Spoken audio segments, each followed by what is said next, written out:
Assalamualaikum warahmatullahi wabarakatuh. Perkenalkan, nama saya Juliana, kelas 10 TKP 3. Di sini saya dan anggota kelompok saya akan mempresentasikan materi tentang pengertian polusi, pengelompokan polusi, dan cara mengatasinya untuk melengkapi tugas ilmu pengetahuan alam atau IPA. 2. Pembahasan 1.1 Pengertian polusi. Polusi berarti pencemaran. Polusi merupakan masuknya makhluk hidup, zat, energi, atau komponen lain ke dalam lingkungan yang menyebabkan berubahnya tatanan lingkungan oleh kegiatan manusia. Polusi berarti masuknya bahan pencemar atau polutan sebagai akibat dari kegiatan manusia atau proses alam yang ditemukan di tempat dan jumlah yang tidak selayaknya, sehingga kualitas lingkungan turun sampai ke tingkat tertentu yang menyebabkan lingkungan menjadi kurang atau tidak dapat berfungsi lagi sesuai peruntukannya. Polusi dapat kita jumpai misalnya di udara, tanah, air, bahkan suara bising dari motor, mesin, dan lain-lain. Polusi juga berarti kondisi ketika senyawa kimia atau energi masuk ke lingkungan yang menyebabkan bahaya bagi kesehatan manusia dan merusak sistem ekologi. Sementara itu, dalam Kamus Besar Bahasa Indonesia atau KBBI, polusi diartikan sebagai pengotoran atau pencemaran. Polusi adalah terjadinya pencemaran lingkungan yang mengakibatkan menurunnya kualitas lingkungan dan terganggunya kesehatan serta ketenangan hidup makhluk hidup, termasuk manusia. Menurut Ainuddin dan Widiawati 2017, pencemaran adalah suatu kondisi yang mengubah dari bentuk awal ke keadaan yang lebih buruk. Perubahan yang terjadi lebih buruk ini sebagai akibat dari adanya bahan-bahan pencemar yang masuk. Pencemar tersebut memiliki sifat racun atau toksik yang dapat membahayakan organisme hidup di sekitarnya. Sifat racun inilah yang menjadi penyebab pencemaran. Akibat dari polusi dapat menimbulkan perubahan unsur fisik, biologis, kimiawi, dan termis dalam suatu lingkungan yang berpotensi membuat lingkungan sekitar menjadi tidak nyaman. Kesehatan terancam karena banyak bakteri dan virus yang menyebar, serta berdampak pada keselamatan makhluk hidup sekitar. Nasional Geografis mendefinisikan polusi sebagai masuknya bahan berbahaya ke lingkungan. Bahan berbahaya ini disebut polutan. Polutan dapat merusak kualitas lingkungan di sekitar manusia, mencakup udara, tanah, dan air. Kutip dari Ensiklopedia Britannica, polusi juga disebut pencemaran lingkungan adalah penambahan zat apapun seperti panas, suara, atau radioaktivitas ke lingkungan. Pengelompokan atau jenis-jenis polusi. Dikutip dari Lipskins, terdapat 5 pengelompokan atau jenis-jenis polusi utama, yaitu yang pertama, polusi udara atau air pollution. Polusi udara adalah pencemaran yang terjadi di udara. Biasanya polutan berbentuk gas atau zat partikel. Contohnya karbon dioksida, CO2, karbon monoksida, dan lainnya. Yang kedua, polusi tanah atau land pollution, yaitu polusi tanah adalah pencemaran yang terjadi di lingkungan tanah, biasanya karena sampah rumah tangga dan limbah industri. Contohnya sampah plastik, limbah pabrik, dan lain-lainnya. Yang ketiga, polusi air atau water pollution. Polusi air adalah pencemaran yang terjadi di lingkungan air ketika zat atau substansi berbahaya masuk ke dalamnya. Contohnya polutan, limbah cair, industri, pestisida, dan lainnya. Yang keempat, polusi suara. Polusi suara adalah pencemaran dalam bentuk gelombang suara, biasanya berupa suara bising yang mengganggu pendengaran. Contohnya deru, mesin kendaraan, mesin suara pabrik, mesin penebang pohon, dan lainnya. Dan yang kelima terakhir, polusi cahaya. Polusi cahaya adalah pencemaran akibat ulah manusia, biasanya berupa cahaya dengan intensitas besar, terlalu besar, sering terjadi di wilayah perkotaan atau kawasan industri. Contohnya lampu-lampu kota, cahaya pada papan iklan, dan lain sebagainya. Oke, yaitu yang pertama dampak polusi udara, pernapasan jadi terganggu, mengganggu jalannya oksigen yang ada dalam darah, pemanasan global, memicu kebugaran dan autisme, mengganggu produktivitas tanaman. Yang kedua, dampak polusi tanah, perubahan pola iklim, mengganggu aktivitas wisata, peningkatan risiko kebakaran, sebabkan polusi udara, dampak negatif pada satwa liar. Ketiga, polusi air, dapat meracuni sumber air minum, meracuni makanan hewan, ketidakseimbangan ekosistem sungai dan danau, pengrusakan hutan akibat hujan asam, eutrifikasi.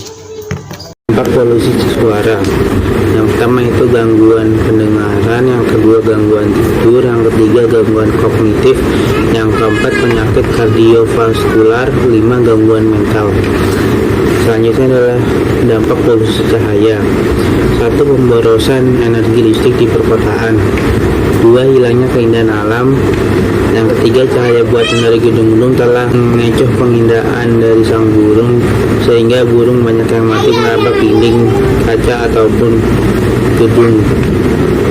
Penyu yang hendak bertelur biasanya mencari pantai yang gelap, makin sulit mencari tempat yang tepat akibat pemukiman di sekitar pantai. Burung-burung dalam keluarga blackbird dan bluebird berkicau pada jam yang kurang tepat karena cahaya artifisial.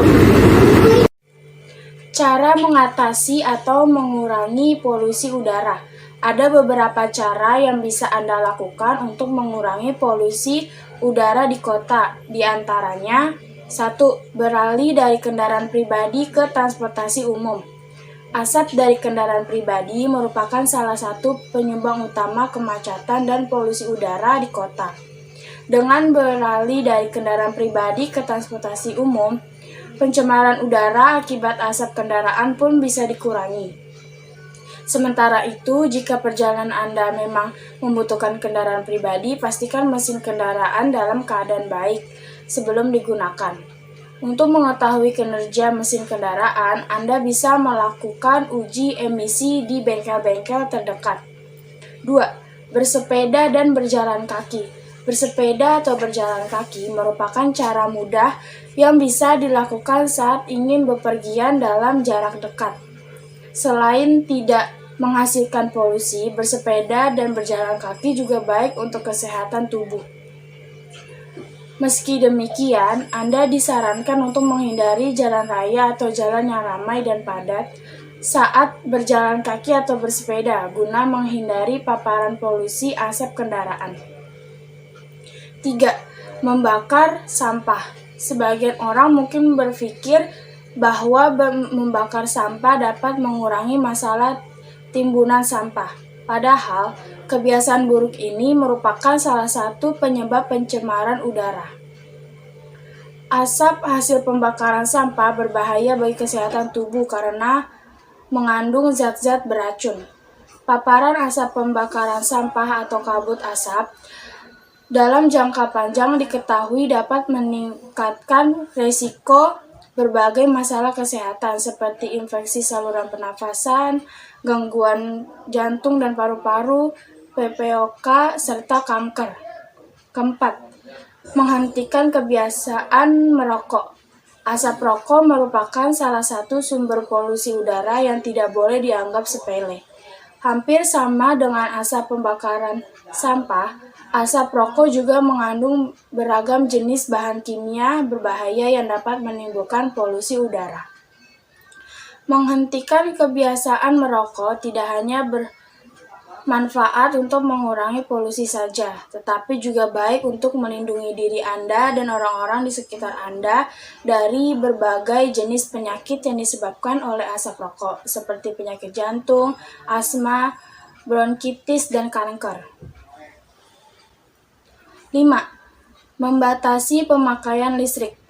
Tenaga listrik di Indonesia kebanyakan masih diperoleh dari mesin pembangkit listrik yang menggunakan minyak atau batu bara, sehingga menciptakan banyak asap dan polusi. Oleh karena itu, Untuk mengurangi polusi udara di kota, Anda bisa membatasi pemakaian listrik guna mengurangi emisi pembangkit listrik penyebab pencemaran udara tersebut. Anda bisa mulai membatasi penggunaan listrik dari hal-hal kecil seperti tidak menggunakan lampu pada siang hari dan mematikan alat elektronik bila tidak digunakan. Keenam, memelihara lebih banyak tanaman. Jika memungkinkan, Anda juga bisa mengurangi polusi dengan cara memperbanyak tanaman di dalam rumah atau berkebun di sekitar rumah maupun melakukan urban farming. Tanaman akan melepaskan oksigen dan menarik karbon dioksida dari udara, sehingga udara di dalam rumah dan lingkungan sekitarnya menjadi lebih segar. Anda dapat mencoba menanam berbagai jenis tanaman hias yang diketahui mampu mengurangi polusi udara, seperti lidah mertua, karet kebo, palem bambu, dan spider plant. Selain 6 cara di atas, masih ada banyak cara lain yang dapat Anda lakukan untuk mengurangi polusi udara di dalam rumah. Di antaranya, 1. Batasi penggunaan pengharum ruangan berbahan kimia. 2. Membersihkan lantai secara rutin menggunakan sapu, kain pel, atau vacuum cleaner.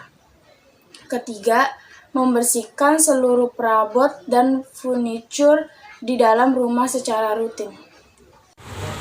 B. Cara mengatasi atau mengurangi polusi tanah. 1. Melakukan daur ulang sampah anorganik seperti plastik, logam, karet, dan lain-lain. 2. Tidak membuang sampah deterjen ke tanah atau saluran air. 3. Menjaga kelestarian tanaman untuk mengurangi pengikisan lapisan humus tanah oleh air hujan. 4. Melakukan remediasi. Dan 5. Melakukan bioremediasi. C. Cara mengatasi atau mengurangi polusi air. 1. Melakukan pengolahan limbah dengan benar. 2. Menggunakan bahan-bahan yang ramah lingkungan. 3. Menanam pohon di setiap lahan yang tersedia. 4. Rutin melakukan upaya pembersihan sumber air. Dan 5. Menggunakan deterjen yang ramah lingkungan. D. Cara mengatasi atau mengurangi polusi suara. 1. Buat permukaan yang tidak rata untuk menyebarkan udara. 2. Menjauhkan mesin yang berbising dari kamar tidur atau area tenang. 3. Menanam tanaman yang mampu mengurangi kebisingan lingkungan. 4. Habiskan waktu jauh dari kebisingan atau kegaduhan. 5. Buat ruangan dengan pembatas ganda atau dinding, langit-langit, dan lantai ganda. E. Cara mengatasi atau mengurangi polusi cahaya. 1. Pilih intensitas cahaya yang secukupnya. 2. Gunakan sungkup untuk lampu area luar. Dan 3. Gunakan sensor gerak untuk lampu luar ruang yang esensi. Sekian dari kelompok kami. Wassalamualaikum warahmatullahi wabarakatuh.